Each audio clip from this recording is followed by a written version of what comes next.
Hey, welcome back. Thanks for joining me again today. This week I've got on the podcast Dr. Daniel Dewitt, and so we're going to spend some time talking about how pastors can overcome things that might look like laziness to others, but really aren't. We're going to spend a little bit of time talking about conflict and just learning how to listen well, learning how to build some important soft skills that are extremely valuable. I would even say mission critical to pastoring well. Welcome back to the Speak Life podcast.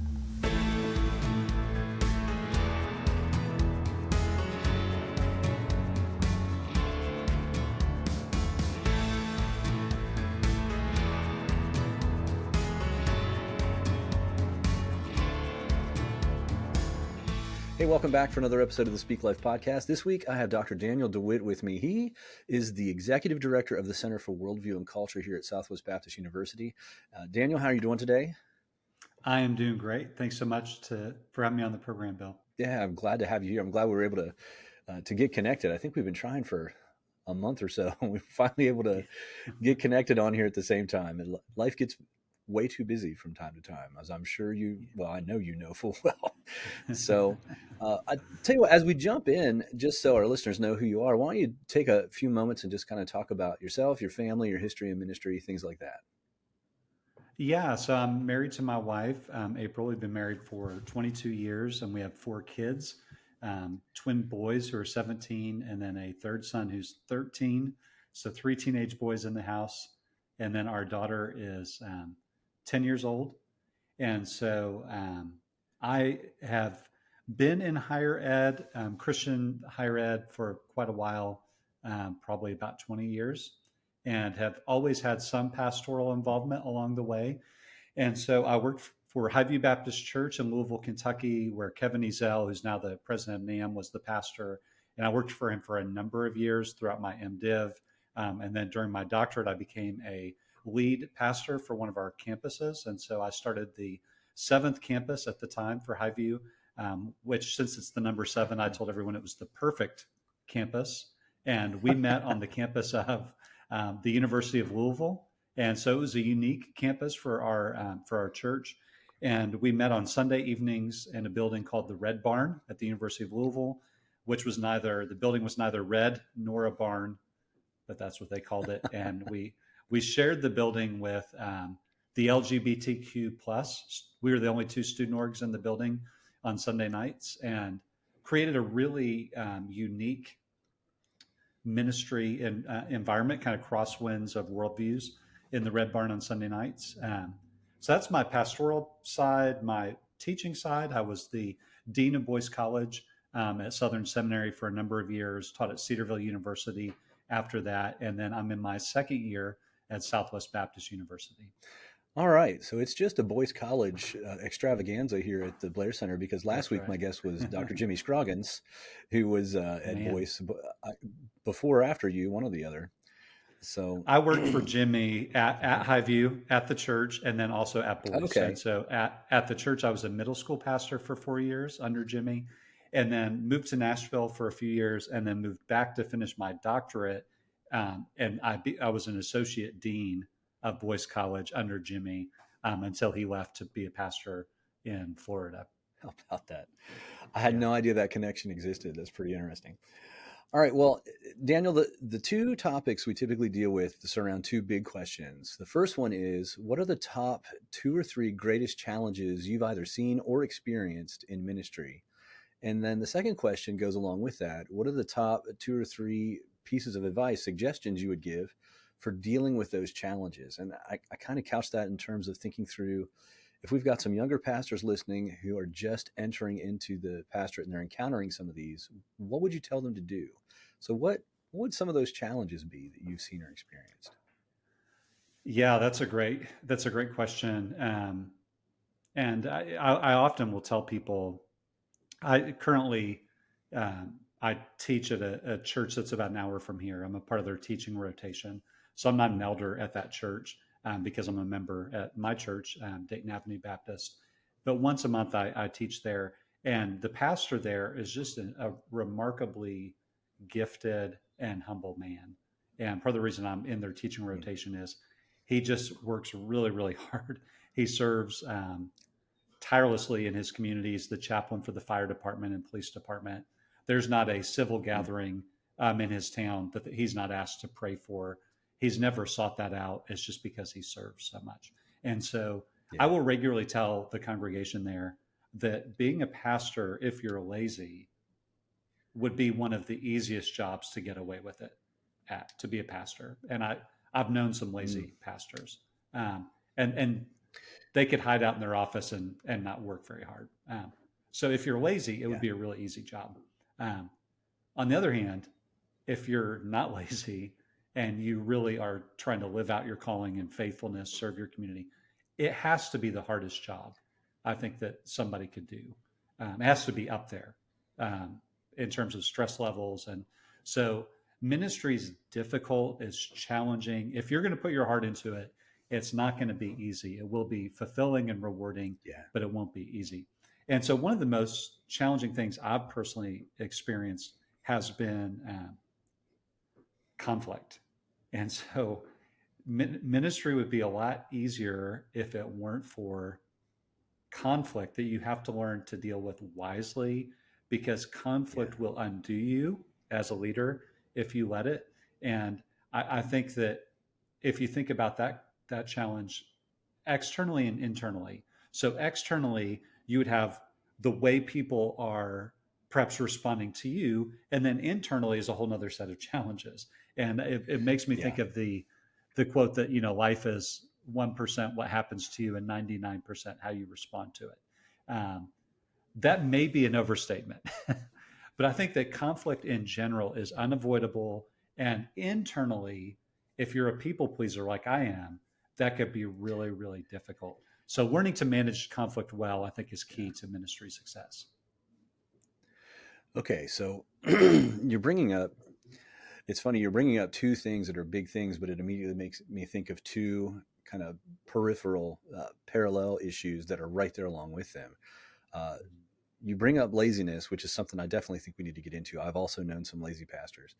Uh, Yeah. and the thing that goes along with that is reputation. Like as you started to describe the pastor that you're working with, that lazy pastor is going to build a reputation as compared to Mm. the pastor who is at the events, who is putting in the time, who is investing in others, as a different kind of reputation. And that reputation goes a long way to speaking into people's willingness to listen to what you have to say as you're sharing the gospel Mm. and as you're teaching and as you're just being involved. And I've known some pastors who have had spectacular reputations in the community, and some pastors who have ruined their reputations in the community and really significantly challenged their witness along the way. The other thing, in terms of conflict, when it comes to that, and you really got into the second piece that I was thinking of, that it's not just the external, it's the internal. What does it do Mm. to you, and how do you deal with that conflict? Um, because there are significant challenges that can come along there, especially for someone. And I have fit into this mold many times in my history as a people pleaser, like you were talking about. Mm. Uh, it, it's really challenging to deal with conflict. Uh, it almost feels challenging to deal with conflict just as part of what it means to be a Christian. Like if I'm a Christian, I'm supposed to be about peacemaking, not supposed to be about confronting something that's causing, which is not completely accurate, but an easy spin, I think, for somebody who's a people pleaser. Does that make sense? What I'm saying? Absolutely. And I think that there's a relationship probably between laziness and hardworking and conflict and how you might deal with it, because a lazy Mm, person is going to not want to deal with it at the level that you need to, perhaps only at the right. level that is absolutely necessary. Um, but also, a lazy person sometimes causes less conflict than someone who's working hard trying to reach their Yeah. community. And so, there might be ways in which those go together. And I think that we could spiritualize about anything that we want to do that we know is probably Yeah. not the best. And I'm often reminded Yeah. of a quote from a Christian leader who said, the question to always ask is, what is the wise thing to do? And um, Yeah. in those moments, we may compromise on what we actually think the wise thing to do is. because it's easier to spiritualize, oh, I'm just going to be a peacekeeper and not rock the boat. Um, and so I, I think, these situations can get kind of messy when we're looking at, um, what is the right thing to do, what causes more conflict, what leads to peace. I think that the Spirit will give us discernment to know what's right to do, and it probably won't be the easiest thing to do. Um, and if we're committed to what's the Yeah. best thing for the church, then it's going to lead us into places that are challenging and difficult. Um, but if that's where God's leading us, He'll provide for us. But that is easy to say, right? On a Friday morning on a podcast. It's difficult Yeah. for a local church pastor who's really got his heart in the game. Well, and who sometimes is bumping up into some significant challenges. And I'm thinking about the local church pastor where half of his congregation all has the same last name. And so that you're talking the smaller church, that's a lot of family members who are maybe already on the same page. They have the same opinion about this issue, or at least they've been brought to the same opinion about this issue. And it's in conflict with the pastor. How do you deal with those things? That can be pretty challenging. And I agree. The idea that it's easy to say that the Lord, if He leads you into something where there's conflict, He's not going to abandon you there. He's going to walk with you through it. Is easy to say and not as much fun in the moment of living it out. Let's kind of hang with this one for a moment because this is a skills issue in a lot of ways.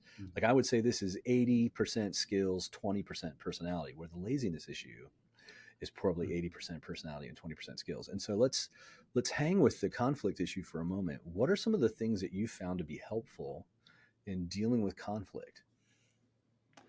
So for me, first and foremost, I have to get over my own ego because often the challenging conflict is they don't like something I've Mm, done. And then I translate that to they don't like me, they don't accept me. And so if I could get over that with God's yeah, help and to actually hear them, hear their concern. So for me, one, it's getting past myself. Um, and then two, it's yeah, trying to create an environment, a conversation with them that's conducive to both sides hearing one another well. And I think as leaders, we have to lead out on listening and then gain a hearing if possible. And then recognize too, it depends what the topic is. There may be some conflicts that end with a person leaving the church. Hopefully that's not the case. Hopefully we mm, don't end at an impasse. But for me, I have to get over my ego and then just really listen to them and make sure I properly yeah. understand where they're coming from. Yeah, so learning how to really live out James and what he talks about regarding, being quick to listen, being slow to speak, which frankly is countercultural, right? This is Mm-hmm. not how we do things around here. We also, and I say this to my counseling students, I may have said it on here before. Uh, we tend to be, when it comes to listening in the United States, we tend to be liars without realizing that we're doing it, right? Like if you and I are out and bump into each other randomly in Walmart, and we we say, "Hey, how you doing?" We're looking for a pretty specific response back most of Yeah. the time, right? And I'm saying you and I because even you and I would be guilty of this because it's so ingrained in just how we do things around here. Hey, how you doing? I'm good. How are you? I'm great. And along on our merry way we go, uh, accomplishing whatever task we had in mind, rather than how are you doing? Like I really want to know how are you doing. Uh, Yeah. we have to move to a different place to really get that. One of the fun things I do around here, so I get to teach some of the counseling classes here at SBU. I teach undergraduate counseling classes to our psych students, and I also get to teach the local church counseling class for our Masters of Christian Ministry students. And as we talk through listening skills, and one of those classes in particular, we just basically do a field trip, and I allow my students to just people watch for 30 minutes, and I'm having them specifically people watch for what are you seeing? What are the listening skills? What are the listening patterns you're observing in people as they're just in basic conversation? And invariably, they all come back with, well, I saw somebody who wasn't listening at all and they were staring at their phone most of the time. I saw somebody who was kind of nodding along. They had an AirPod in, so they were doing the they were doing the fake listening thing that some husbands are guilty of doing to their wives. Not me ever. I've never done that to my Ever. wife, but that some of us do from time to time. And I always like the ones where it's, well, somebody was not listening very well until somebody they thought was attractive walked up, and then that person got their undivided attention for a little bit. Uh, we are very selective in how we Yeah. utilize any listening skills in our regular everyday conversation. And we have to be intentionally different about that in Mm. the way we do ministry. That's absolutely right. I'm reminded of a friend who has the opportunity to minister in Washington, D.C. on a pretty regular basis and has for a number of years. And he was describing Bill Clinton on one occasion and opportunities he's had to be around Hmm. President Clinton in the past.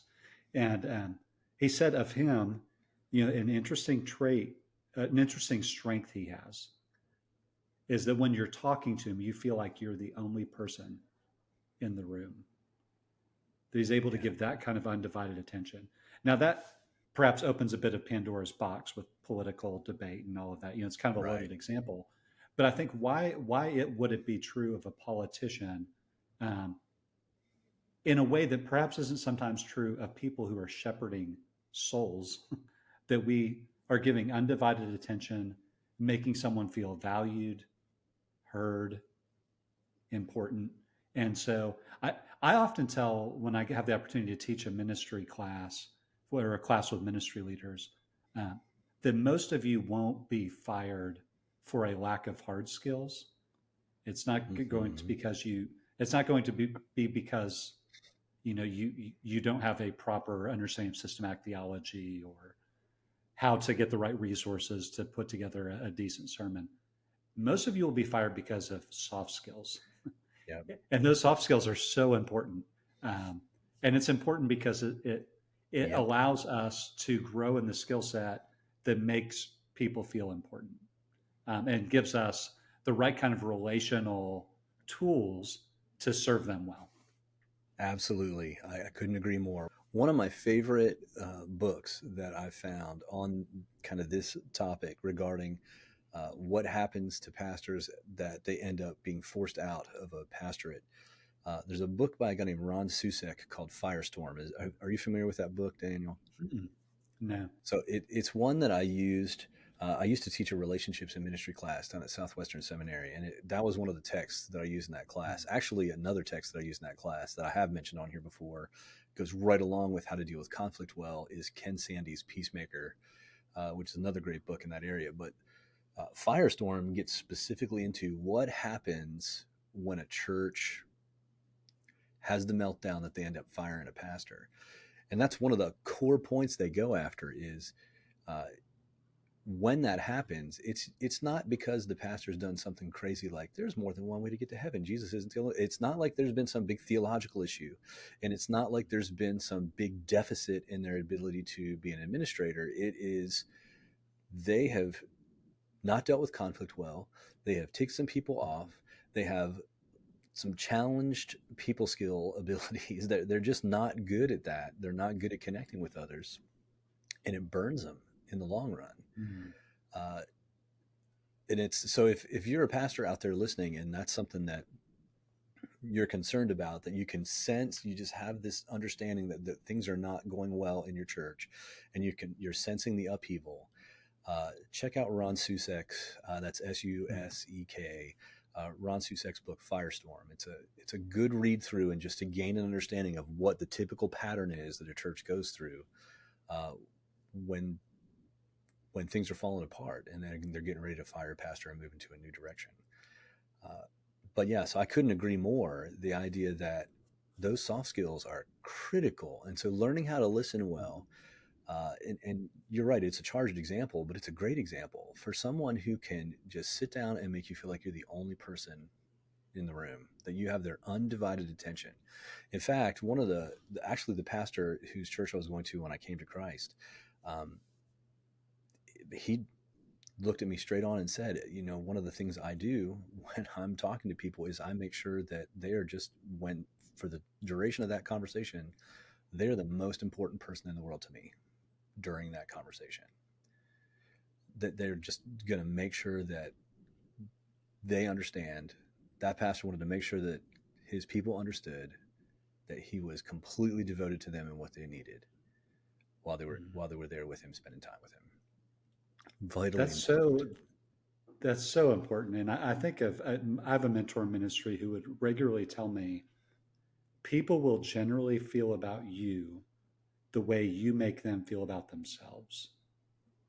So if Mm-hmm. you make them feel valued and cared for, usually that those feelings are reciprocated, and which is a way to say that if you want to lead people well, honor them, show them respect, even when you disagree with them, care for them. Um, and I would say to pastors listening, don't give yourself license to read some books that aren't going to win, the most in depth theological treatise of the year. Read a John Maxwell book like Mm-hmm.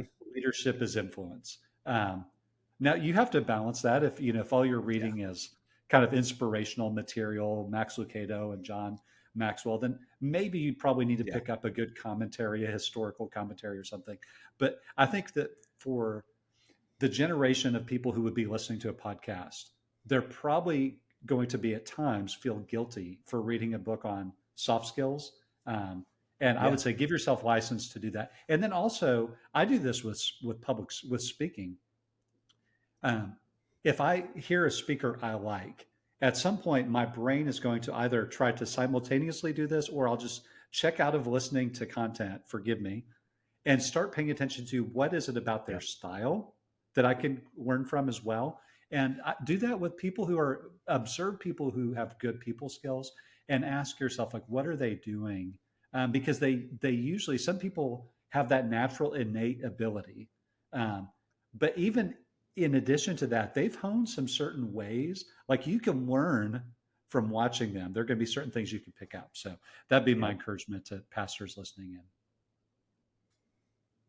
Yeah. That's a great encouragement. And so, with that being said, the idea of how to deal with this well, how to deal with the topic of conflict, and so really moving past conflict. If you connect with people well, that's going to give you some tools to deal with conflict. That just by itself, there are plenty of other books out there that you can look through to give you some tools, specific tools for dealing with conflict. But if you just become skilled at listening well to people and connecting with people, that's gonna be a significant bridge through all of that conflict, because it's gonna help people to recognize you care, that you're there with them and that you care, and so you're listening.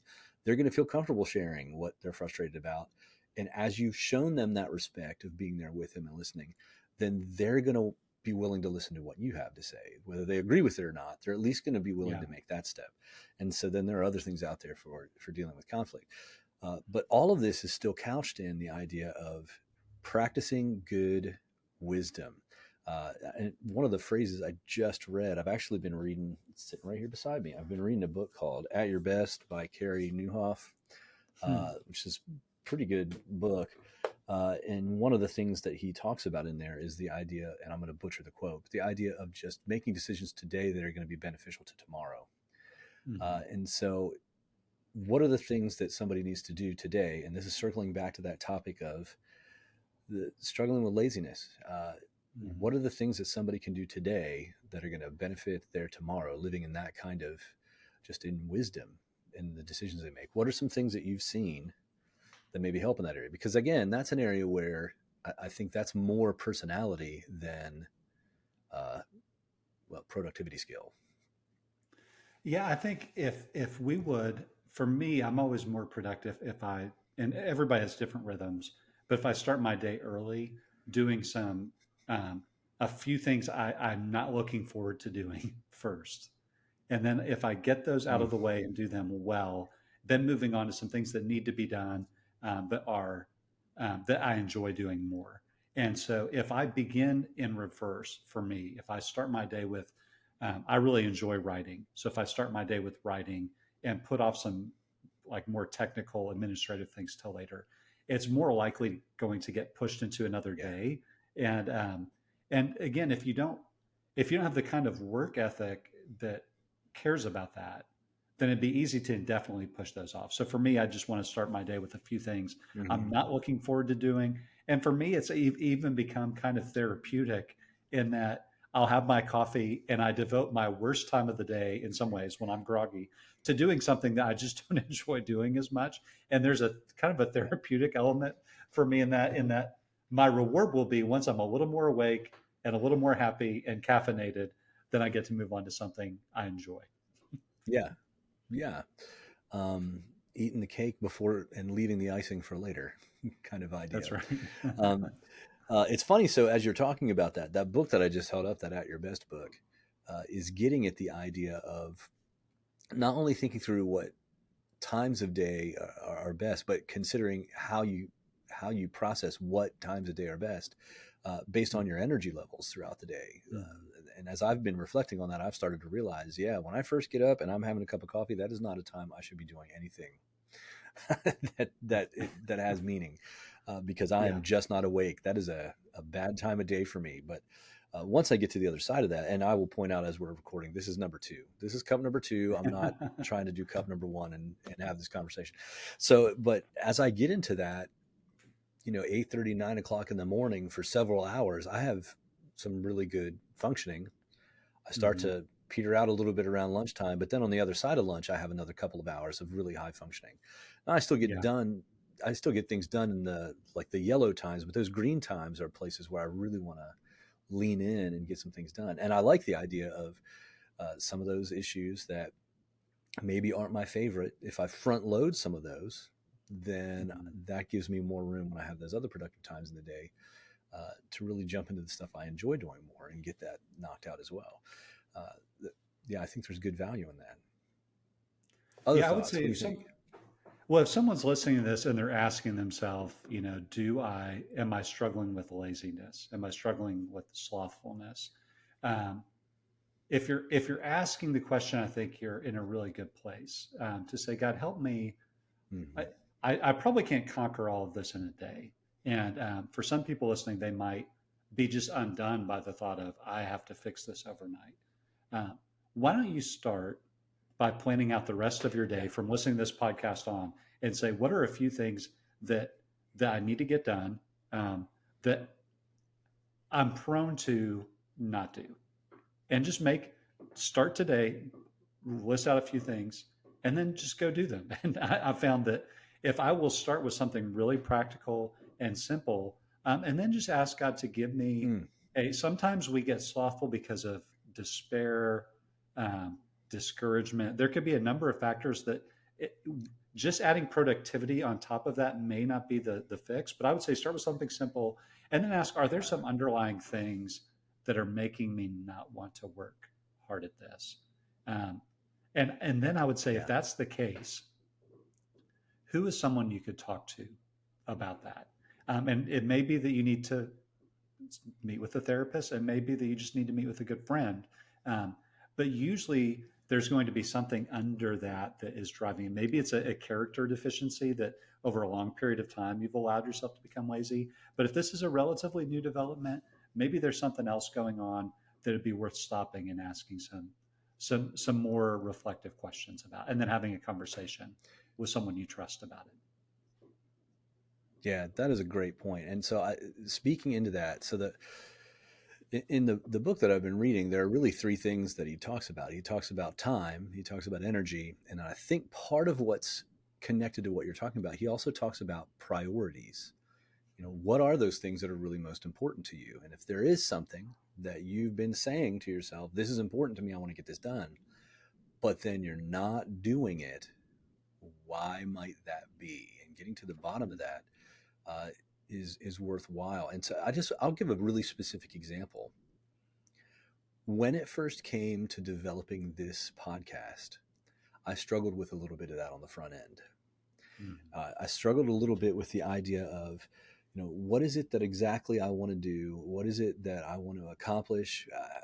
And it started to feel really big. Like, what do I need to do to record? What equipment do I need? What's the format that I want to use? Who am I going to be able to get to come on and talk with me about things? Mm-hmm.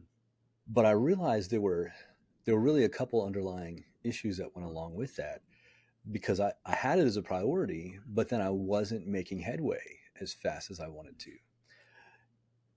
The two underlying things were, one, a sense of feeling overwhelmed, Mhm. which can tie to a sense of, do I really have what it takes to get this done? And then the second piece, is there anybody out there who'd really want to listen to me? And so self-doubt is Mhm. what's hiding in there. This idea of Yeah. forgetting that if God is leading me to do something, he's not going to abandon me there, and that I can step out in faith and just do it. And so uh, being able to process through some of that and recognize that, first of all, this isn't the first time in my life this has happened. There's been a pattern at different points throughout history. And so recognizing those things definitely has some value. And it speaks into the idea that what might look like laziness to an outside might not have anything to do with a personality deficit of being lazy at all. Mhm. It might be something completely different. Figuring that out matters. Mhm. It's vital. Yeah, I think to goodness, who's the Greek philosopher who famously said, I don't know if it was Socrates or not, but know thyself. um, Hmm. that we have to kind of learn, and it takes time. And life has different chapters and seasons. So whatever season you find yourself in, to ask those probing questions, um, because we really want to be the kind of people who are becoming all that God wants us to become so that we could do all that God Yeah. wants us to do. And that's going to mean at times really digging in and saying, why is this an obstacle right now? And I think, Bill, that example you've given, we all could give similar examples of self-doubt, fear of whether or not we could be successful at it. Um, Yep. but then to just start chipping away and taking, you get one podcast under your belt and the second one's easier, right? Um, you get one season under your belt, the second season's easier. And that's true for Yep. everything in life. Um, and so great advice. And I hope people listening in will not be too hard on themselves, um, but also stop for a moment and say, how can I be more faithful and more productive as it relates to the things that God's called me to do? Yeah. Absolutely. Daniel, I think we're at that place. We're about out of time. And so thank you so much for being on. Are there any final things you'd want to share, any resources you'd want to share with our listeners? I would just encourage anyone listening that if you're listening to a podcast like this, it's because you have a desire to enhance your ministry leadership. And so I would just want to applaud you for a moment, because we've talked about some things that might discourage you. And I want to encourage you. You're listening in not because we have all the answers, and we know that you Oh, know yeah. that, but you're listening in just because you're curious and you want to grow and you want to see what you could get from this. So I hope you stay encouraged, and I hope that God can use that encouragement to propel you forward to even more faithfulness. Amen. Amen. I couldn't agree more with, want people to be encouraged, and I definitely don't have all the answers. And so thank you so much for joining us today and for listening. Daniel, thank you for being on the podcast with me today. My pleasure. For everybody listening, we will have a new episode for you next week. God bless.